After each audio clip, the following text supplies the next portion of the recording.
Good evening all, welcome to IAC. ఈ వీడియోలో important current affairs MCQs discuss చేద్దాం. First one చూద్దాం.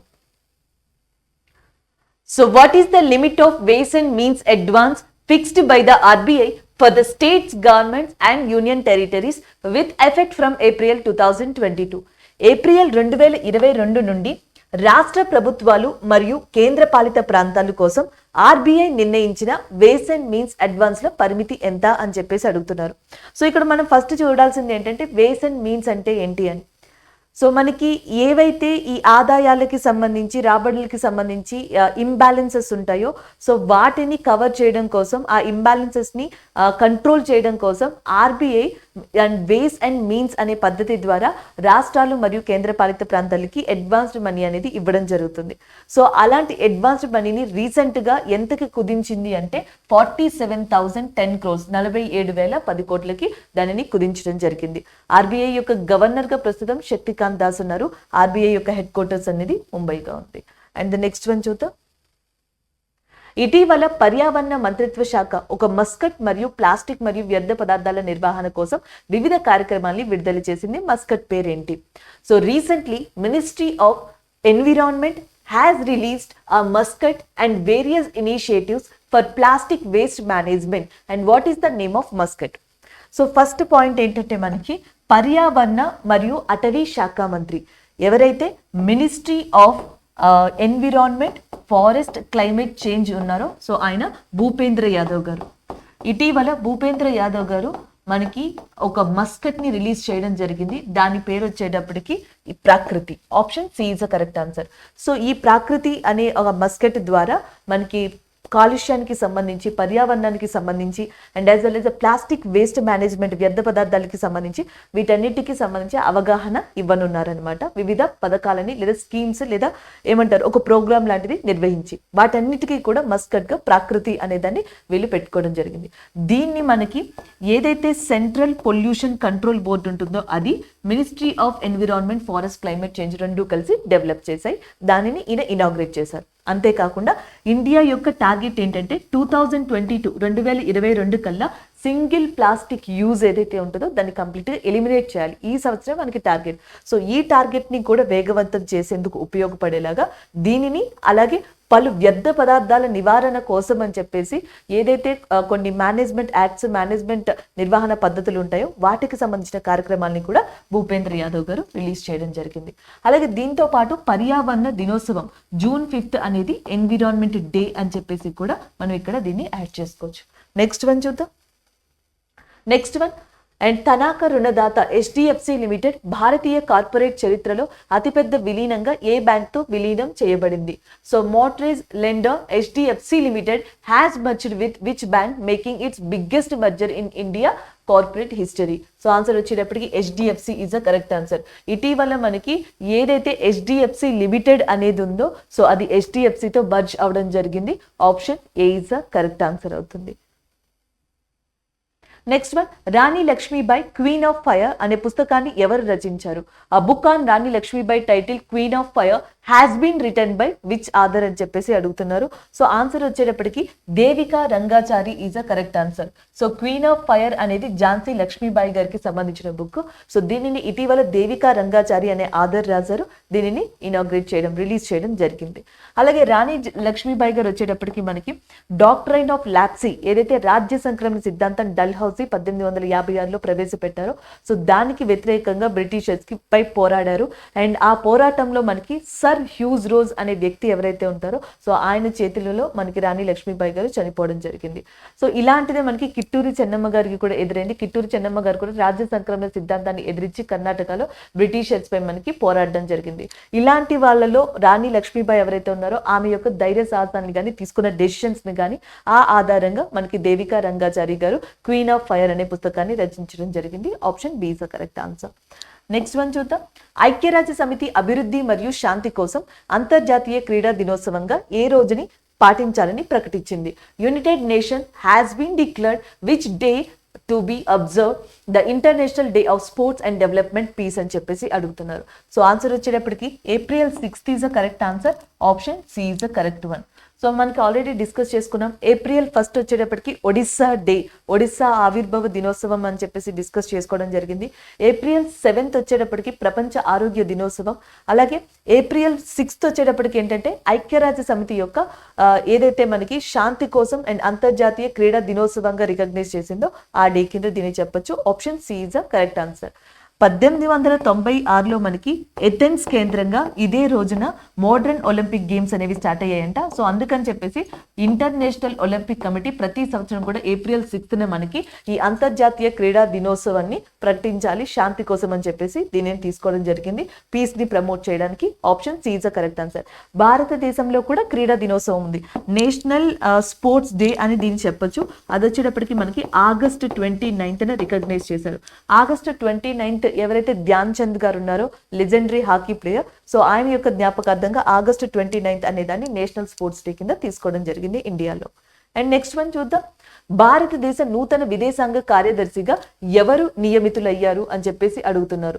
And who has been named as the new foreign secretary of India right now. So answer వచ్చేటప్పటికి Vinay Mohan Kwatra is a correct answer. Option B is a correct one.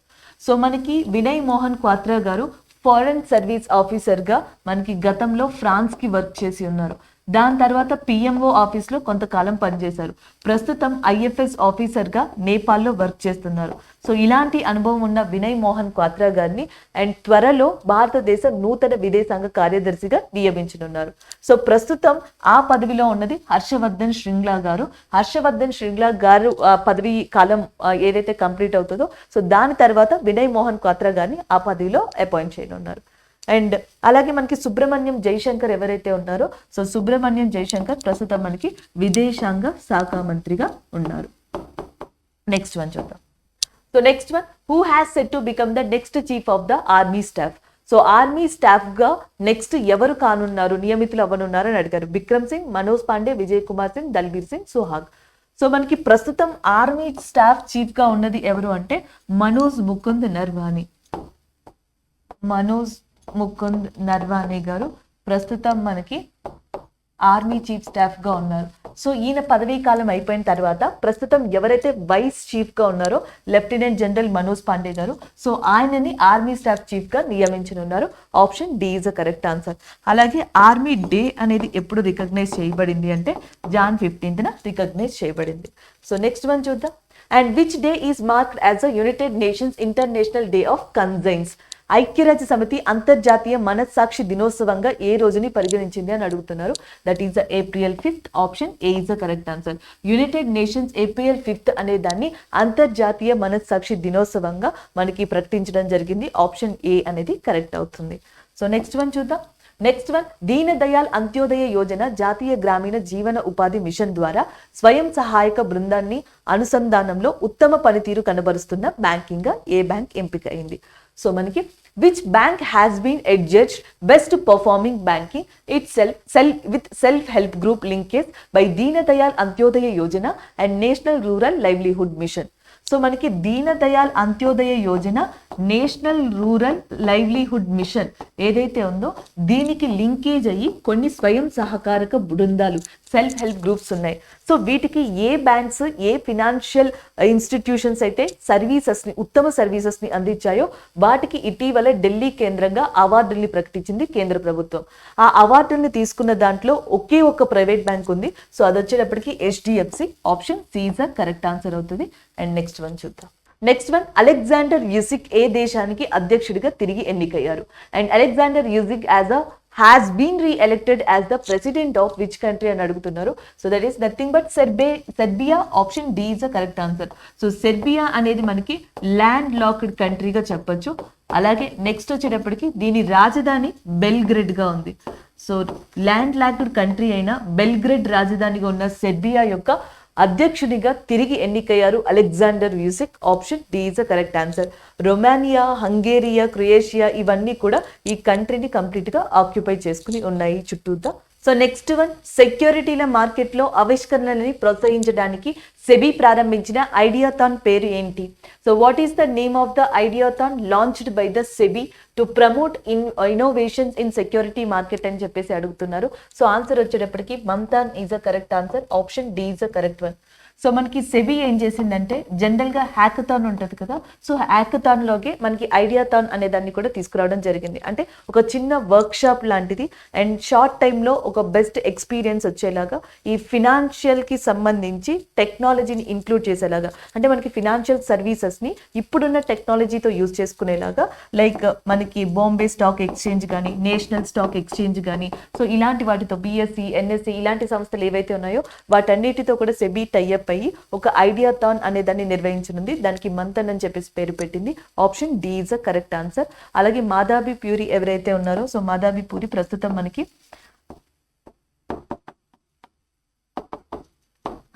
SEBI యొక్క security exchange board of India యొక్క chairman గా కూడా ఉన్నారు. So next one చూద్దాం. Next one, పదవీ విరమణ పొందిన సిబ్బందికి ఆర్థిక భద్రతని మరియు సేవల్ని అందించడానికి central armed police salary package పథకం కింద సరిహద్దు భద్రతా దళంతో ఏ బ్యాంకు ఎంఓయూని సంతకం చేసింది, ఒప్పందం చేసుకుంది అని అడుగుతున్నారు. Which bank has signed MoU with the border security force under the central armed police salary package scheme to offer financial security to the serving and retired personal అని అడిగారు. State bank of India. ఇప్పుడు మనకి central police force కింద ఏదైతే మనకి border security force ఉందో అది ఇటీవల వాళ్ళ యొక్క ఎంప్లాయీస్ ఎవరైతే ఉన్నారో, రిటైర్డ్ ఎంప్లాయీస్ ఎవరైతే ఉన్నారో వాళ్ళందరికీ కూడా ఫినాన్షియల్ సెక్యూరిటీని, ఫైనాన్షియల్ భద్రతని కల్పించేందుకు మనకి స్టేట్ బ్యాంక్ ఆఫ్ ఇండియాతో ఇటీవల బిఎస్ఎఫ్ టైఅప్ అయిందని చెప్పొచ్చు. Option C is the correct answer అవుతుంది. నెక్స్ట్ వన్ చూద్దాం. స్టాండప్ ఇండియా స్కీమ్ ని ఏ కేంద్ర మంత్రిత్వ శాఖ పర్యవేక్షిస్తుంది? Which union ministry oversees the stand up India scheme? So general గా మనకి స్టాండప్ ఇండియా స్కీమ్ అనేది ఇండియాలో ఏవైతే చిన్న మధ్య తరహా పరిశ్రమలు కానీ స్టార్టప్స్ లాంటివి ఏవైతే ఉన్నాయో, సో వాటిని ఇంకా ఎక్స్పాండ్ చేసేందుకు ఫినాన్షియల్ గా వాటికి సపోర్ట్ ఇచ్చేందుకు తీసుకొచ్చిన స్కీమ్ గా చెప్పొచ్చు. సో దీనిని మినిస్ట్రీ ఆఫ్ ఫినాన్స్ ఏదైతే ఉందో ఆర్థిక మంత్రిత్వ శాఖ, సో దీనిని నిర్వహించుకుంటూ వస్తుంది.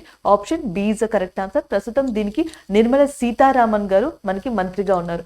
పైన ఎంఎస్ఎంఈ ఉంది కదా, దీనికి నారాయణ రాణే గారు మంత్రిగా ఉండడం జరిగింది. అండ్ నెక్స్ట్ వన్ చూద్దాం. భారతదేశంలోని ఏ రాష్ట్రంలో గంగౌర్ పండుగని ప్రధానంగా జరుపుకుంటారు? Gangaur festival is predominantly celebrated in which Indian state అని చెప్పేసి అడుగుతున్నారు. సో మనకి ఆన్సర్ వచ్చేటప్పటికి Rajasthan is a correct answer. Option B is a correct one. Gangaur అనే పండుగని ప్రతి సంవత్సరం కూడా రాజస్థాన్ లో సెలబ్రేట్ చేయడం జరుగుతుంది. అలాగే జైపూర్ లిటరేచర్ ఫెస్టివల్ కూడా ప్రతి సంవత్సరం రాజస్థాన్ లోనే జరుగుతుంది. సో ఈ రెండు కూడా అక్కడ ఒక ఇంపార్టెంట్ ఫెస్టివల్స్ గా చెప్పొచ్చు. అండ్ నెక్స్ట్ వన్ చూసుకుంటే రహదారి భద్రతా వ్యవస్థలో భాగంగా ఆర్టిఫిషియల్ ఇంటెలిజెన్సీ ఆధారిత కెమెరాలతో పర్యవేక్షించే భారతీయ నగరం ఏది? Which Indian city is to be observed and with artificial intelligence based cameras as per road safety project అని అడుగుతున్నారు. Kozhikode. Option A is the correct answer. Thank you.